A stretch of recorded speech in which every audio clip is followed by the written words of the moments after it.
মনের ব্যথায় আমি ভালো নাই। কয়েকদিন আগে রাজাবাড়িতে ঘটে গেল হৃদয় বিতারক এক ঘটনা। কে বা কারা লাশ ফেলে গেল পুকুরে জানা গেল না। ছেলেটির বাড়ি বিজয়নগর কলোনি, শাহ আব্দুল তার নাম।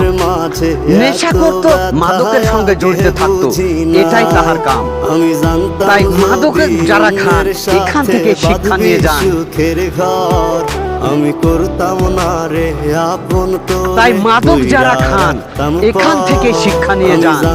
অকালে ঝরে যেতে পারে আপনারও প্রাণ, তাই এখান থেকে শিক্ষা নিয়ে যান।